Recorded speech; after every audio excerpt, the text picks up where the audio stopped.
Voilà. C'est C'est là. du... J'ai dit ce qu'ils ont pris dans son téléphone, hein, c'est pas, il n'a pas dit, et puis lui-même il a avoué. Voilà la deuxième phase à laquelle, si le premier plan avait échoué, voilà le deuxième plan à laquelle ils allaient passer. Armer les mêmes Burkinabés dans les grandes localités où les Burkinabés sont en nombre, et ces mêmes Burkinabés-là vont s'attaquer aux Burkinabés pour les tuer, et puis ils vont faire des vidéos comme si c'était des Ivoiriens. Et ils vont balancer son cyber du Burkinabé, et ils vont relayer ça. C'était le deuxième plan. Et c'est comme ça, ça allait mettre le chaos. Tu vois, ils allaient se révolter. C'était le deuxième plan. Donc, ils sont dessus. Où il est là, il est cuit. Il faut laisser. Il est normalement là, d'habitude, il sort. Pourquoi juste après, il ne sort pas? Il sait qu'il a eu des liens téléphoniques avec le dernier. Il sait qu'il a eu ses liens téléphoniques avec le dernier. Tout enregistré, tout est mémorisé. Il sait. Donc, les gars, c'est comme je vous dis là. Tranquillisez pour laisser les gars sur TikTok en train de sauter. C'est Ouattara. Raison pour laquelle, et je vous dis, Ouattara a l'intention de partir. Mais vu l'enjeu sécuritaire qui se joue en Afrique de l'Ouest, là, Ouattara est candidat à cause de ça. Je vous dis aujourd'hui. Parce que c'est une crise européenne-russe. Et le pays qui doit descendre à tous les coups, c'est la Côte d'Ivoire. À cause de quoi? Deux choses.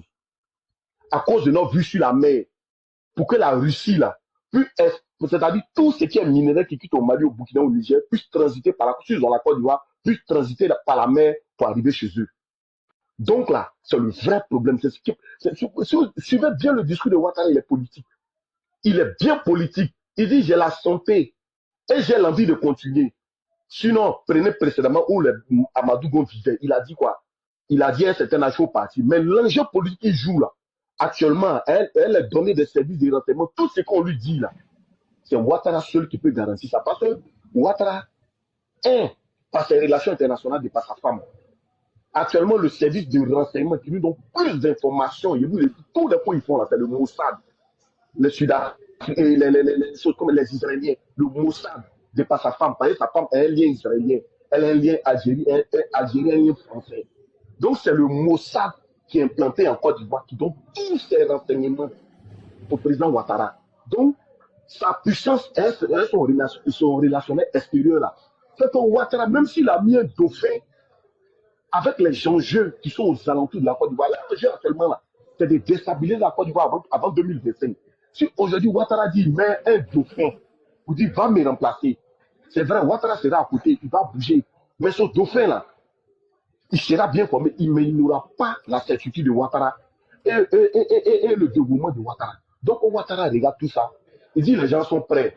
Mais les gens d'à côté là, on ne peut pas les faire confiance. L'objectif, c'est de déstabiliser la Côte d'Ivoire. Alors que le relationnel de Ouattara fait parler beaucoup à Ouattara. Il y a des informations qu'on donne. Eux-mêmes, ils pensent qu'ils sont beaucoup infiltrés en Côte d'Ivoire. Mais dans les pays des IAS, là, ceux qui sont infiltrés là-bas, qui donnent les informations, là, sont trop, les gars.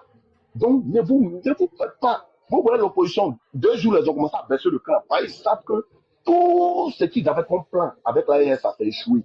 Mais voilà, les gars, vous nous demandez de donner Blaise Compaoré. Je termine par là. Vous nous demandez de donner Blaise Compaoré. Soro Guillaume, qui a tenté de faire coup d'État au Burkina, Ouattara, tout fois, on a réglé ça diplomatiquement.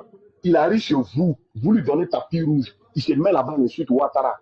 Vous ne le livrez pas à la Côte d'Ivoire. Blaise Compaoré, les Djibril Bassonné ou bien qui sont en Côte d'Ivoire, là, qui ne parlent pas dans la politique burkinabé, nous, on n'est qu'à les livrer.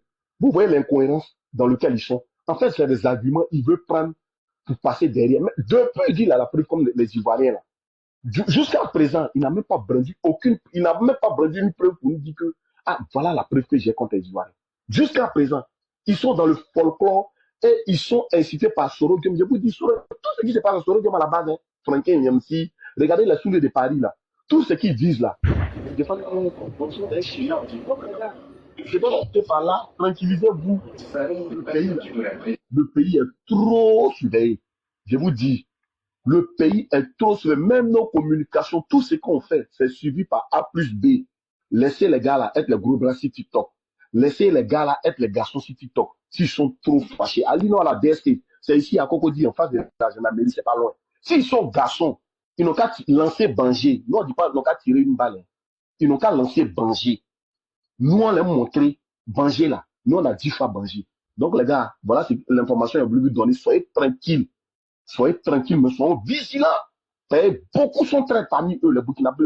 Beaucoup sont très. Il faut semblant de se confondre à nous, mais c'est des informations qu'ils prennent pour relayer au Burkina. Donc, si ce